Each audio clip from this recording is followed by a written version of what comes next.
obviously the corridors between these large population centers are going to be the areas of growth.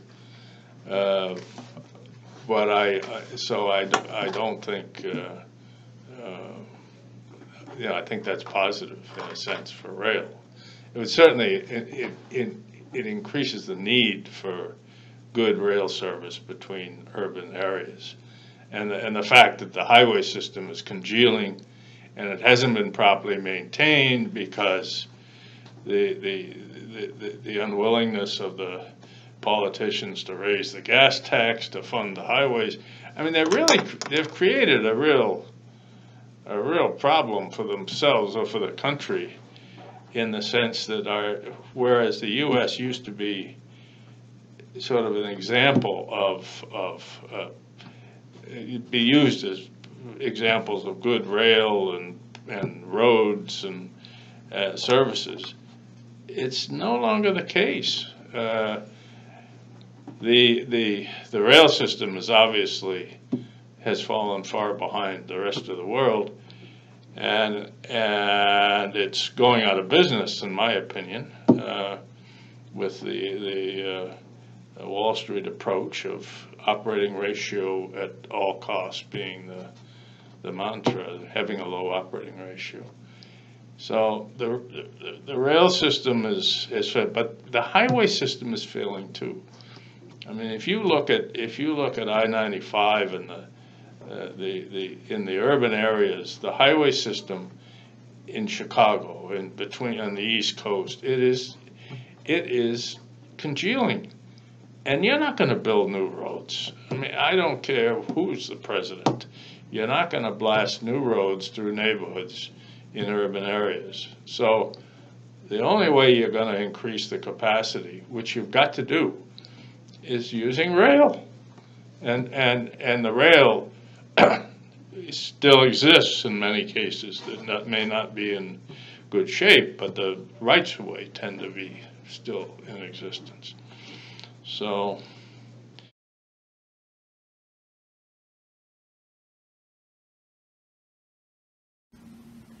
Amtrak's route map looks as if it were designed 50 years ago, which it was. The problem is the demographics have all changed. Look at states like Arizona, Texas, and look at the passenger train service they get, practically none. So it stands to reason we need to take trains where the people are. This is hard to do right now because in so many of the railroad lanes, they're full of freight trains. And if you want to put passenger service on, the railroads are going to say, pay us the money. And Amtrak doesn't have the money. So you have to kind of work around the edges. For instance, to take 3 examples, do we really need an overnight train between Chicago and New Orleans? Would we better serve people by running daylight trains in each direction between Chicago and Memphis and New Orleans? Example 2, do we really need the Cardinal? Some would say yes, of course, but let's just say instead of running a tri-weekly train between New York and Chicago via West Virginia, you ran 2 daylight trains each way a day between Chicago and Cincinnati. Fortunately, you're on a railroad, in this case. It's not jam-packed full, and it might be possible. Third, if you move New York-Chicago business to run via Pittsburgh and consolidated the Pennsylvanian with the capital at Pittsburgh, with conventional equipment, Viewliners and Amfleets, you would serve the New York-Chicago market, and maybe you could run daylight trains in each direction between Chicago and Buffalo. So you're not, in each case I've given, well, 2 of the cases, you're not expanding frequencies, you're changing the times. And hopefully this is partly in response, but the bigger problem is that in places like Texas and Arizona, There is simply no track space, and you've got to find new answers.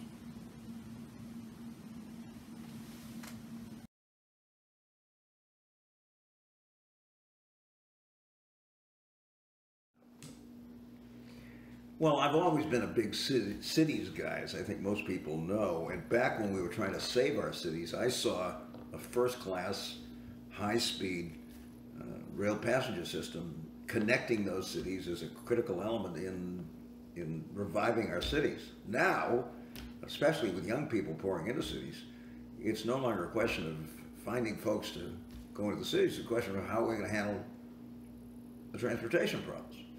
And we're seeing that right now in Boston, where the city is getting more and more congested, even though it has a public transportation system, because of this silly gap of 1 mile between North and South Station, which for some reason we don't seem to be able to close. But I think the future for American cities is brighter than it's ever been in my lifetime. And if that's the case, then we better get cracking on a first-class, high-speed, modern rail passenger system that connects all of those cities across the country.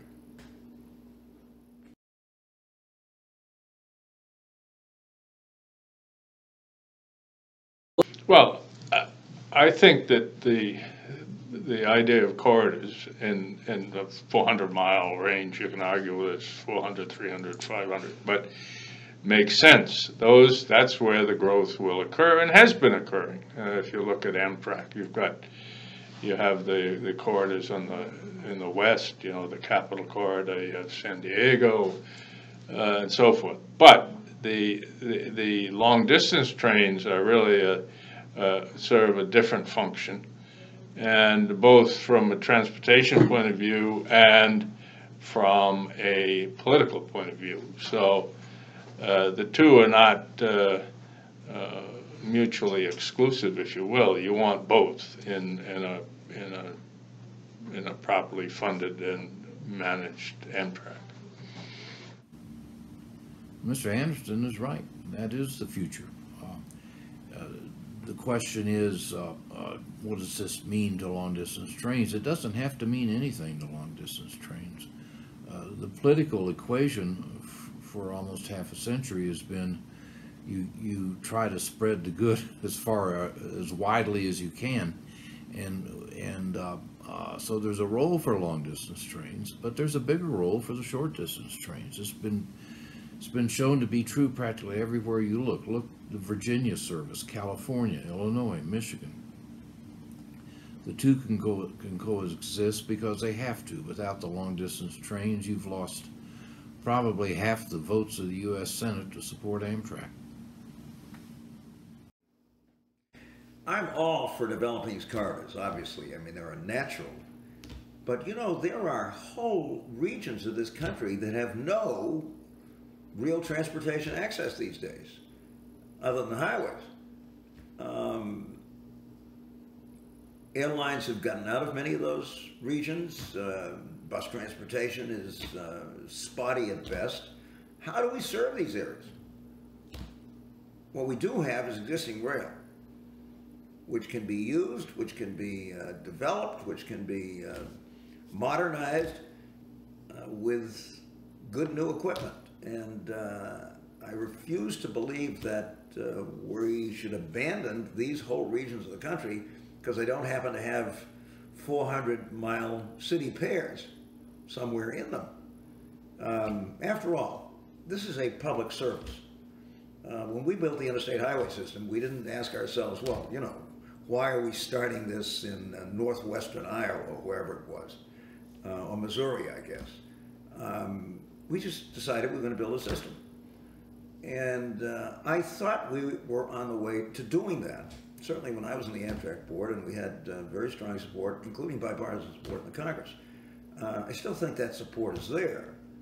Whether or not we have the leadership for it is a good question, and that's, I hope, one of the things that you're going to be talking about when you discuss this in this conference.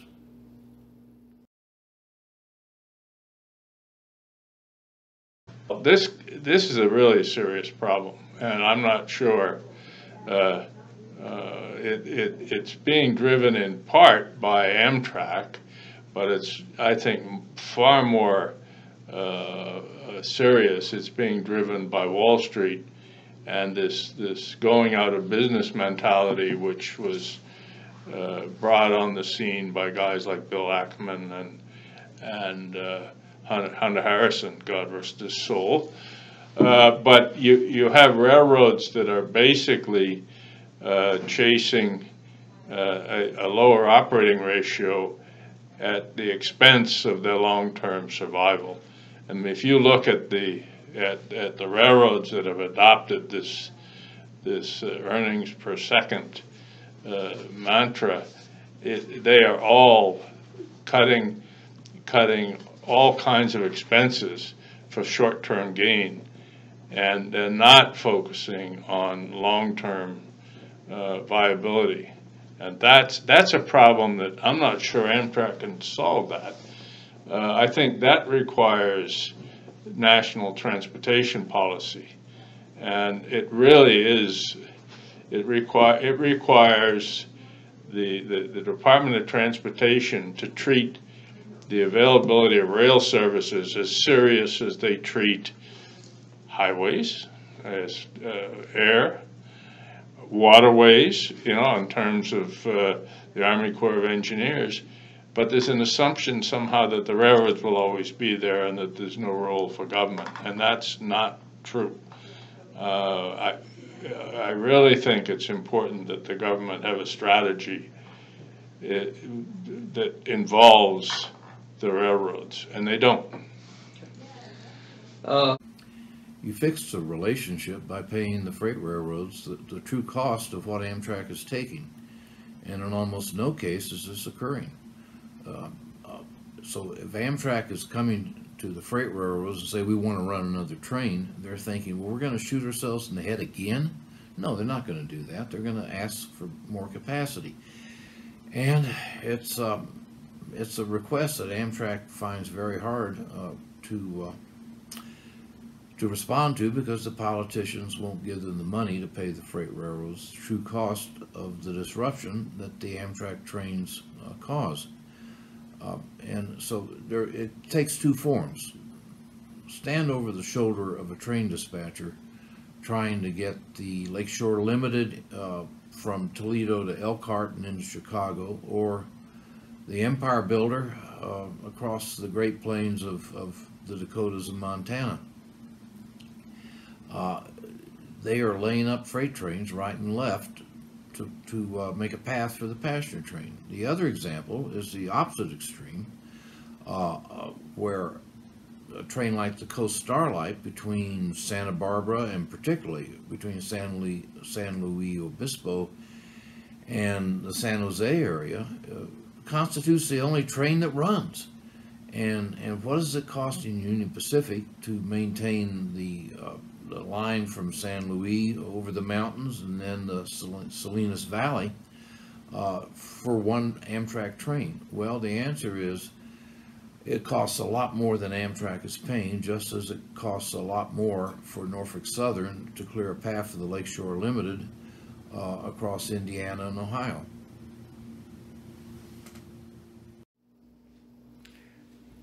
This takes leadership, but I refuse to believe it's not there. I think I'm convinced our friends in the rail freight business understand the importance of good passenger service. In the places where you have cooperative and supportive private railroads, the relationship has worked really quite well. And this is just one of those things where the private and public sectors have to get together, have to agree on what we're doing, and I think federal law sets that, and then go out and do it. And but it will require a high degree of leadership from both sides. And I'm optimistic enough to believe that, in point of fact, we can get that kind of collaboration, and that both sides will benefit as a result of it. So my hope is we can do this. It would be helpful, obviously, to have strong national political leadership on this, because at times it does take a president or strong congressional leadership to bring the sides together. And I wish I could tell you I see that now, but I'm hopeful that in the not too distant future we're going to have it. But if we could find ourselves a president or congressional leaders who saw this as important as it is, I think it would be much easier to get this kind of collaboration.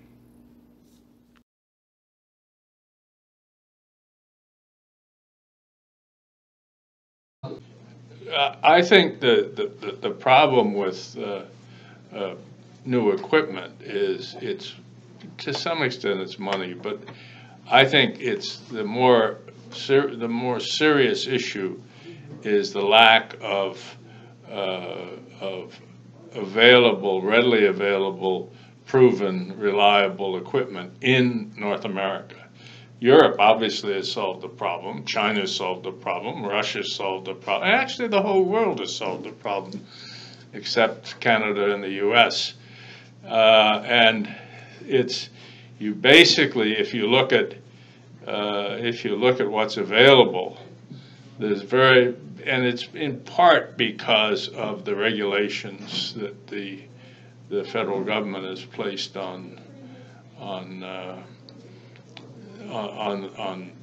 equipment, mixing freight and passenger, and the million-pound compression test and that sort of thing. But it's also because when we buy equipment, it's very often totally gets politicized. Where you're going to manufacture it.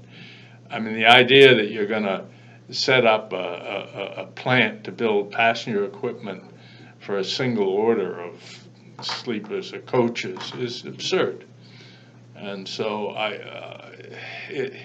the amount that we buy is relatively small, and so you don't have any long-term investment by manufacturers, with a couple of exceptions. I think Siemens is sort of getting serious in this business because they've sold the equipment to the Brightline in Florida, which is very standard equipment. From what I understand, it's been successful. So, but the biggest problem is that we put all of the traditional manufacturers out of business, and there are some tricks to building railroad equipment, and unfortunately, when you have people fly into town and set up a plant for one order, it doesn't work generally. Look at the problem Amtrak's having with is it CAF, I believe, is the manufacturer. I mean, it's absurd. The only thing they've been able to build apparently is baggage cars. The biggest obstacle, to my mind, is demonstrating the need, and that gets you to leadership. And the leadership could come from the politicians, it could in Congress, but I wouldn't expect it. It could come from the state governments or coalitions of state governments. But the best place for the leadership to begin is with Amtrak, to demonstrate that they need to re-equip the Northeast Corridor, or to demonstrate the fact that the superliner cars are 30 and 40 years old and wearing out. They're doing this, I think, in the Northeast Corridor. The states have been effective in getting new cars on order, finally, maybe a decade later. The question is, does Amtrak care to re-equip, say, the superliners, or shop them, because they're falling apart, basically. They're pretty ratty carriages, and I'd like to see that happen. But once again, it gets you to vision and leadership, and I believe that's another question. I don't know what the problem is when it comes to equipment. Technologically, the world certainly seems to be able to do this. We haven't done it very well, but I don't think there's any reason why we couldn't do it. And this is a question of commitment, leadership, and funds. Now, where does the money come from? Well, I won't get into my views on the subject of the defense budget of American foreign policy, but spending $750 billion a year on a foreign policy that's failing, and I say this under administrations of both parties, not just this one, doesn't make a lot of sense to me. And what are we talking about here? Well, I think during the Obama administration, the early years, we were thinking in terms of $10 billion a year on a regular annual basis. That sounds pretty good to me. Can that produce the kind of a modern high-speed equipment that we need and the kind of rights of way and so on and conditions? Yeah, I think it can, providing it's a real commitment and we get it on an annual basis.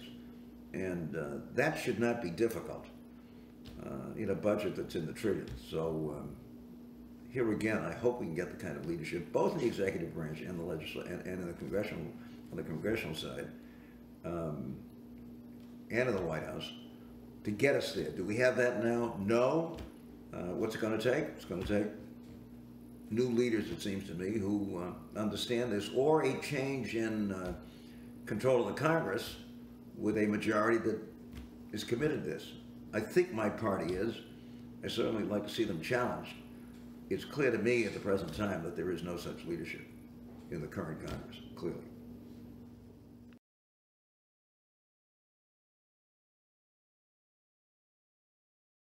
Obviously, if you're going to have a vision for the role of passenger rail in the U.S., the vision has to be bought into by all of the people you mentioned.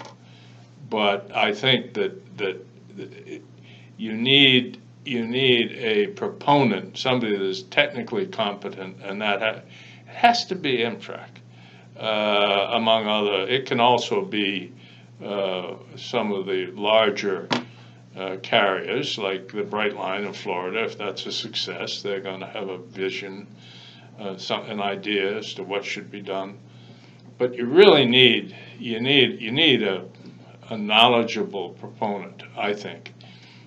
Otherwise, the vision becomes sort of blurred and probably impractical. This question is linked very closely to the previous topic, which was what are the obstacles to getting new equipment. The vision can't come from Congress. I think they have too many other things to worry about. It can't come largely from the states. There are 50 of them. They're not united. Some don't care.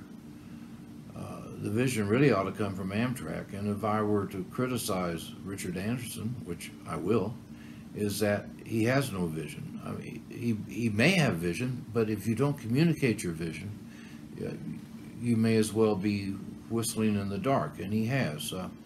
Mr. Anderson is afraid of the press. So are a lot of people, but you know, the press can be his handmaiden if he'll go out and state clearly what his goals are. If his goals are to propagate the country with short distance trains, well, please say so. If his goals are to get rid of the long distance trains because they get in the way of propagating short distance trains, which I don't believe to be the case, he should say so. What does Mr. Anderson want? So he's been around about a year, and we're still waiting to hear. Unfortunately, he believes in running Amtrak in the dark, and so we're left without the vision. We all have to be part of this. Republicans and Democrats, conservatives and liberals, folks at the national level, folks at the state level, folks at the local level. This has got to be a collaborative enterprise. We really, I thought, had something like that going, both back when I was governor and when I was on the board. Republicans and Democrats alike in the Congress, Republican and Democratic governors, legislators at the state level, and certainly the mayors, no matter where they were coming from, what party, what philosophy. There was an overall, I think, understanding that a first-class national rail passenger system was an essential part of this country's future. We seem to have lost that, and I hope we can get it back with the help of all of you here and with folks in Congress, regardless of party, regardless of philosophy. Folks, this is a no-brainer. Highways aren't going to do the job. Our cities are choking to death with traffic. And what are we talking about? In the context of the current federal budget, a modest fraction to be devoted to this particular goal. I think we can do it. I'm convinced we can do it. And I hope all of us working together can do it.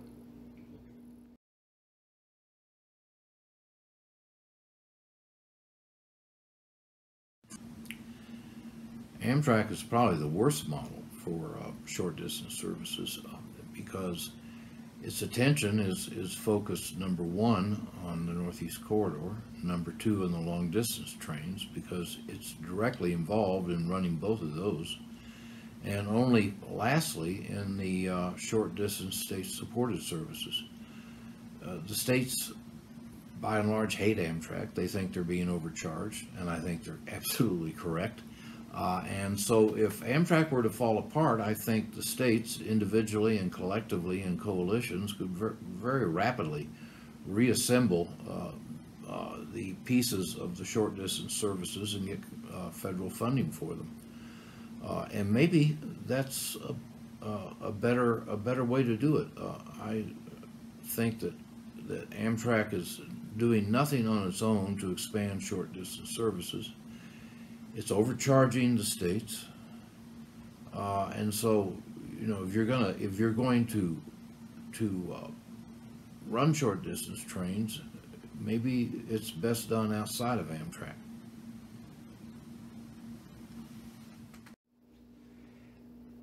I'm not a big fan for changing models, analyzing models.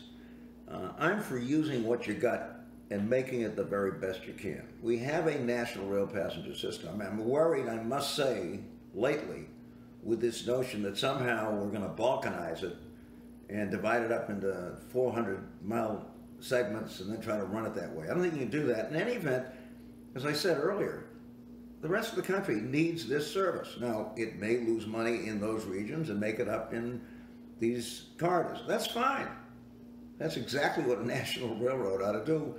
And even now, Amtrak is getting more money back at the fare box as a percentage of total expenditures, I think, than any other national railroad in the world.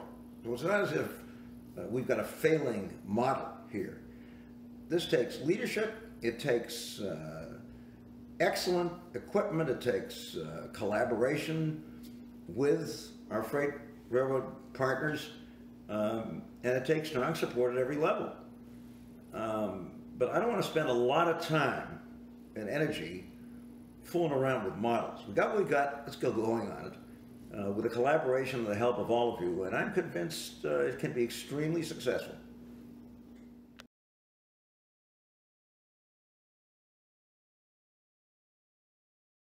I don't think there's any real conflict between Brightline and Amtrak.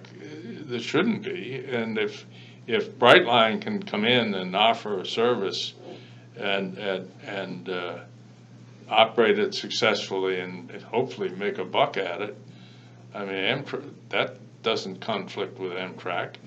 And there may be areas where those services replace Amtrak services, but from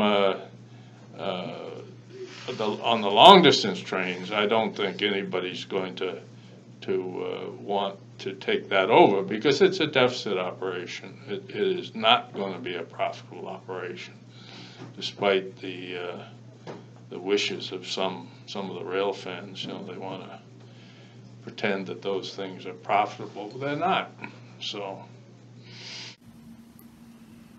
Brightline and Texas Central have incredibly important roles to play. Brightline is trying to demonstrate you can make money in the right circumstances running an intercity passenger train.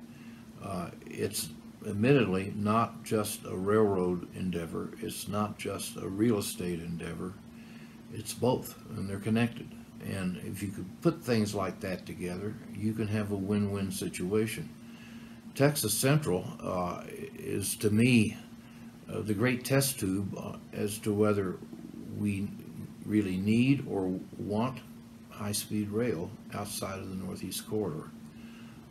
It's obvious that Congress will never in our lifetimes pay for it, short of being shown that it can be done, and people will use it. So let's let Texas Central get built, and let's just see what happens. I suspect it will be a roaring success.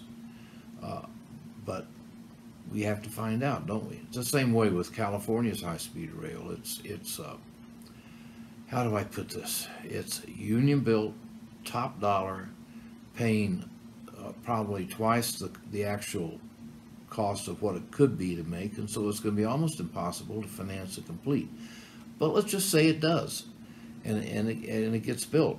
I think it will be immensely popular. I think it would probably pay its operating costs rather easily, in fact, although I doubt that it will ever pay the inflated construction capital costs. So I say, God bless Texas Central. Go out there, get built, and demonstrate the need. And if you demonstrate the need, the politicians will wake up and they'll respond. With Brightline, I hope it works. I think there is a need, and I think that they are going about it the right way. And if you could do it in Florida, you could probably figure out a way to do it somewhere else. Frankly, I'm not quite sure what the future is. If we have private railroads that can effectively be part of the system, I'm all for it. I mean, I'm not a purist when it comes to public, private, or whatever. But my sense is that there are not very many places in the United States where this private model will work. If I'm wrong, great. Let's use it. But I don't know of any national rail passenger system that has been able to do this. Not that we don't have national rail passenger systems that have private companies running all or part of their service, but it's all within the context of a national plan, nationally regulated, for the most part, nationally financed. And I think we just have to bear that in mind. But if the folks down in Florida or in Texas or out in Vegas or other places have a viable plan, an alternative, and it can be incorporated easily into a national rail passenger system, then I don't see any great reason why we shouldn't do that. But I'm very concerned about it. It raises a lot of questions. What about service generally? What about those communities that need service and may not be money makers, but should be part of a national rail passenger system? I mean, these are all questions that I think we have to raise. But I don't think we ought to discourage this, and let's see just how well it works and whether or not there are some places where it can work and other places where it may not work. Is that okay?